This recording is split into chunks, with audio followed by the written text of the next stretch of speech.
তার আদৌ এমপি সিটটা থাকবে? আদপে অভিষেক বন্দ্যোপাধ্যায় কি সবচেয়ে বড় ভোট চোর?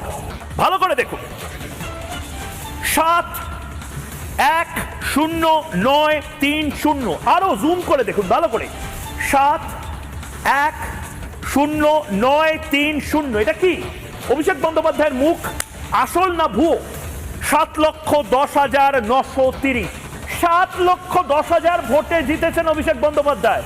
অভিষেক বন্দ্যোপাধ্যায়ের এই 7,10,000 ভোটের মার্জিনটা, এটা গোটাটা ভুয়ো না আসল? এটা পুরোটা ভোট চুরি না আসলে মানুষের ভালোবাসায়? আজ তার জবাব চায় বাংলা। কারণ এই মুহূর্তে বিজেপি যে ডকুমেন্ট প্রকাশ করেছে, যে কাগজ এই মুহূর্তে আমার হাতে এসে পৌঁছেছে, সেটা ভয়ঙ্কর। অন্যদিকে ডায়মন্ড হারবারের এমপি অভিষেক বন্দ্যোপাধ্যায় আবার নতুন করে ফাইল রিওপেন হবে, আবার নতুন করে এই প্রশ্ন কি সবার সামনে আসবে, অভিষেক বন্দ্যোপাধ্যায় আদপে 7 লাখ ভোটে জিতেছেন না পুরোটাই ভোট চুরি? অভিষেক বন্দ্যোপাধ্যায় কি সবচেয়ে বড় ভোট চুরি করেছেন ভারতবর্ষের মধ্যে? 7 লাখ